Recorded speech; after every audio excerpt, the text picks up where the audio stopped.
देखो, अब ये चौथा वाला ग्राफ हम लोग डिस्कस करने वाले थे। अगर इसको हम लोग सेपरेटली बनाना चाहेंगे तो ये कुछ ऐसा दिखाई दे रहा होगा आपको। ये वाला ग्राफ आप लोग देखो, ये फोर्थ वाला, ये वाला ग्राफ है ना, ये डिस्कस कर रहे हैं। कुछ ऐसा दिखाई दे रहा है कि नहीं दे रहा है? एक्स एक्सेस पे टाइम लिया था और वाई एक्सेस पे हमने क्या लिया था? पोजीशन। ठीक है, ये ग्राफ कुछ ऐसा आपको दिखाई दे रहा होगा। ठीक है, कुछ ऐसा ग्राफ जब आपको ये आप देखेंगे इसमें, ठीक ये जो पिछला वाला ग्राफ हमने डिस्कस किया ना, थर्ड वाला, ठीक इसका ऑपोजिट है ना। इसमें देखा था हमने क्या हो रहा था, थीटा डिक्रीज हो रहा था, हाँ है ना, इसीलिए टेन थीटा भी डिक्रीज हो रहा था। ये जस्ट ऑपोजिट ग्राफ है। इसमें भी अगर आप थीटा देखेंगे,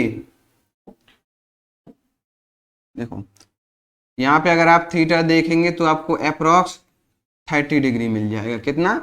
अप्रोक्स 30 डिग्री। ये देखो यहाँ पे अगर आप देखेंगे लाइन तो अप्रोक्स 30 डिग्री। वही थीटा अगर आप यहाँ पे कंसीडर करेंगे तो आपको लगभग 45 टू 50 है ना, 45 डिग्री टू 50 डिग्री मिल जाएगा। ठीक है, और जैसे जैसे ऊपर चला जाएगा ग्राफ क्या हो जा रहा है, इसके परपेंडिकुलर हो जाएगा। परपेंडिकुलर हो जाएगा तो भैया ये ग्राफ आपको कितना एंगल कितना मिल जाएगा? 90। यानी कि पहले आपने देखा एंगल 30 डिग्री था, फिर 30 डिग्री से फिर कितना हो रहा है? 45 डिग्री हो रहा है, हाँ या ना? ठीक है, फिर 45 डिग्री से लेके और आगे गए तो कितना? 90 डिग्री हो रहा है। कितना हो रहा है? और 90 डिग्री हो रहा है। ठीक है, हाँ, ये आप देख रहे हैं क्या है, ये थीटा की वैल्यू धीरे धीरे क्या हो रही है? इंक्रीज हो रही है। तो आप क्या कहेंगे? Theta is increasing with time, हाँ या ना? यानी टाइम के हिसाब से थीटा की वैल्यू क्या हो रही है? इंक्रीज हो रही है। ठीक है, अब थीटा की वैल्यू टाइम के हिसाब से इंक्रीज हो रही है तो टेन थीटा भी इंक्रीज हो रहा है। टेन दैट इज, इसीलिए इसके आगे क्या लिखेंगे? That is tan theta is also increasing. That is tan theta is also increasing. अब ये टेन थीटा जब इंक्रीज हो रहा है, और आप जानते हैं टेन थीटा को क्या कहते हैं?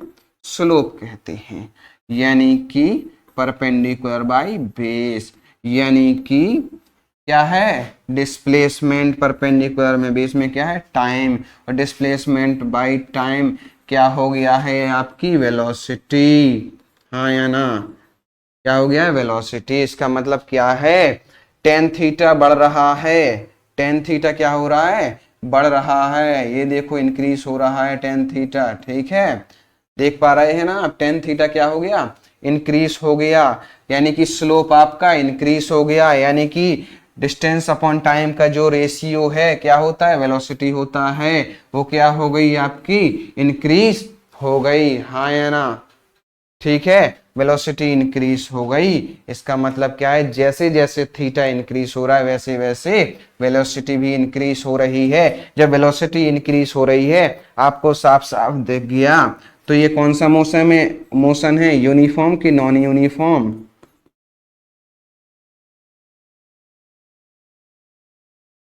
ये लो, कौन सा मोशन है ये? नॉन यूनिफॉर्म, है ना? ये कैसा मोशन है? That is why because velocity is continuously increasing, that is why it is a non uniform motion, है ना? That is why it is a non uniform motion. ठीक है, कोई दिक्कत, कोई इश्यू किसी को? है ना? इसमें हम 4 ग्राफ पढ़ चुके हैं, हाँ या ना? ठीक है, अब हम लास्ट वाला ग्राफ भी फटाफट डिस्कस कर लेंगे। इसमें 5वां ग्राफ। ठीक है, इसमें आपको समझ में आ गया होगा क्या? आपने ये एंगल सीधे सीधे ऑब्जर्व किया, ये ऐसे जा रहा था। ठीक है, देखो एक्स एक्सिस के पैरेलल, इस वाली एक्सिस के पैरेलल एक लाइन डाल दिया करो तो आपको हर पॉइंट में एंगल मिल जाएंगे। ठीक है, यहाँ पे आप देख पा रहे होंगे एंगल लगभग 30 डिग्री मिल रहा है, या 25 डिग्री होगा, उससे कम होगा। ठीक है, फिर आप जैसे बड़े यहाँ पे लगभग 45 डिग्री हो गया, फिर यहाँ पे लगभग देख रहे होंगे 80 डिग्री हो गया, देन यहाँ पे कंप्लीट 90 डिग्री हो गया। ठीक है, तो ये क्या हो रहा है? पहले 30 था, क्या था एंगल? पहले 30 था, फिर 45, फिर 80, फिर 90, यानी कि ऐसे में कॉन्टिन्यूसली एंगल क्या हो रहा है? इंक्रीज हो रहा है ना? एंगल का मतलब क्या है, थीटा की वैल्यू। थीटा की वैल्यू क्या है, कॉन्टिन्यूसली इंक्रीज हो रही है विद टाइम, है ना। जैसे जैसे ग्राफ आगे बढ़ रहा है तो टाइम के हिसाब से, कैसे, क्योंकि ये एक्सेस क्या है, टाइम। यहाँ पे अगर 1 सेकंड लेंगे, यहाँ पे 2, यहाँ पे 3, तो ये क्या है, टाइम भी तो बढ़ रहा है ना। यानी टाइम के हिसाब से थीटा की वैल्यू क्या हो रही है, आपकी इंक्रीज हो रही है। इस वाले में भी एंगल देखे थे अपन ने, है ना, 30 degree, 45 degree, then 90 degree. Time की वैल्यू बढ़ रही है तो क्या मतलब है, टेन थीटा की वैल्यू बढ़ रही है, और टेन थीटा क्या होता था, स्लोप, यानी स्लोप की वैल्यू बढ़ रही है। पोजीशन टाइम ग्राफ का स्लोप आपको देता है क्या, वेलोसिटी, यानी वेलोसिटी की वैल्यू बढ़ रही है। जब वेलोसिटी की वैल्यू बढ़ रही है, वेलोसिटी कांस्टेंट नहीं है, that also simply mean that it is a non uniform motion, हाँ या ना। जब वेलोसिटी की वैल्यू बढ़ रही है तो ये नॉन यूनिफॉर्म मोशन हुआ कि नहीं हुआ। अगर वेलोसिटी की वैल्यू कांस्टेंट होती, जो अपन ने केस डिस्कस किया था, कौन सा केस डिस्कस किया था अपन ने, वेलोसिटी की वैल्यू कांस्टेंट वाला, ये कहां गया, हाँ ये है दूसरा वाला केस, हाँ या ना। इसमें थीटा की वैल्यू क्या थी, कांस्टेंट थी कि नहीं थी, आदेश को। अब देखो ये लास्ट केस जो हम लोग डिस्कस करने वाले थे, तो लास्ट केस हम लोग डिस्कस करने वाले थे ना, देखो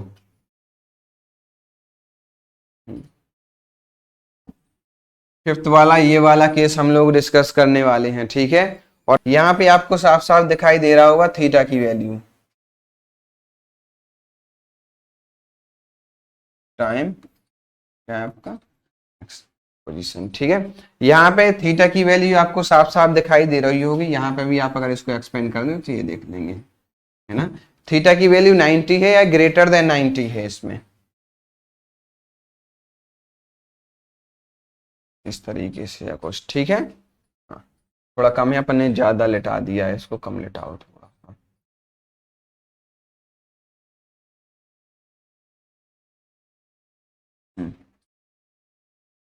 ये एंगल बताओ, थीटा क्या है, ग्रेटर देन 90 दिखाई दे रहा है कि नहीं दिखाई दे रहा है, देखो ध्यान से। हाँ, देखो यहाँ पे ध्यान से, थीटा की वैल्यू ग्रेटर देन 90 आपको दिखाई दे रही है ना, हाँ या ना। हाँ सर, बिल्कुल थीटा की वैल्यू ग्रेटर देन 90 हमको दिखाई दे रही है ना। तो टेन थीटा की वैल्यू जो होगी, आपको अगर इसकी वैल्यू देखेंगे तो टेन थीटा जब ग्रेटर देन 90 होता है तो वैल्यू नेगेटिव में आती है। वैल्यू क्या होती है, नेगेटिव में आती है।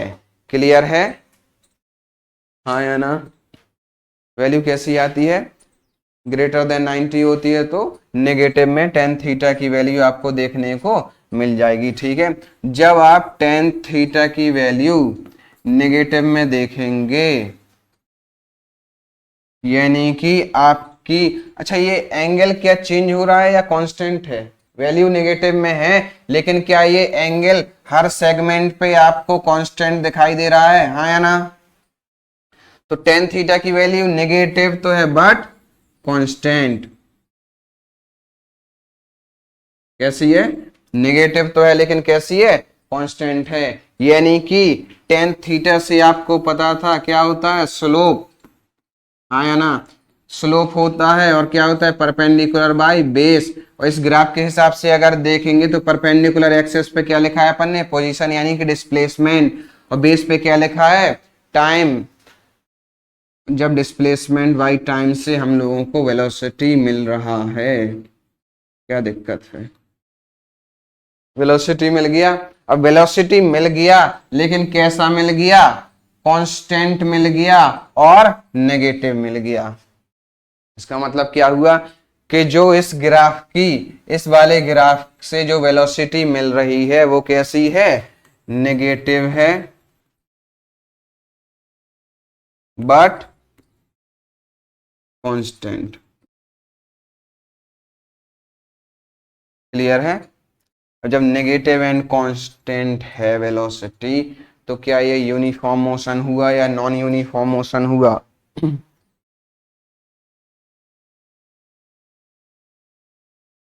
देखो जब वेलोसिटी नेगेटिव में हो या पॉजिटिव में हो, कैसे भी हो, कांस्टेंट है, अगर वेलोसिटी कैसी है, कांस्टेंट है, तो हमेशा ये कैसा रहेगा, यूनिफॉर्म मोशन, ठीक है, यूनिफॉर्म मोशन। क्लियर है? तो ये फिफ्थ वाले ग्राफ के लिए जो आपने देखा है, इसके लिए वेलोसिटी आपको नेगेटिव में मिलेगी। क्लियर है? क्योंकि इसका एंगल ग्रेटर देन 90 है, और ग्रेटर देन 90 टेन थीटा के लिए, टेन के लिए वैल्यू हमेशा कैसी होती है? नेगेटिव में होती है। इसीलिए ये आपको वेलोसिटी भी नेगेटिव में मिलेगी, बट कांस्टेंट मिलेगी। वेलोसिटी कैसे मिलेगी? नेगेटिव में मिलेगी, लेकिन कांस्टेंट मिलेगी। ठीक है, तो ये 5 सेगमेंट हम लोगों ने पोजीशन और टाइम ग्राफ के डिस्कस किए हैं। अब हम लोग नेक्स्ट टाइम कोशिश करेंगे ये इसी तरह की सेम ही ग्राफ हम लोग डिस्कस कर लेंगे। ठीक है, पोजीशन टाइम ना लेके यहाँ पे अब ले लेंगे हम लोग क्या? Velocity time. कौन सी ग्राफ करेंगे? वेलोसिटी टाइम ग्राफ डिस्कस हम लोग करेंगे। ठीक है, और उसके हिसाब से केसेस यही डिस्कस कर लेंगे, तो आपको थोड़ा सा रिलेट करने में भी इश्यू नहीं होगा, दिक्कत नहीं होगी। ठीक है, बाकी इतना प्रैक्टिस करेंगे, बाकी कंटिन्यू करेंगे हम लोग नेक्स्ट क्लास में। ठीक है, thank you so much, have a very nice day ahead.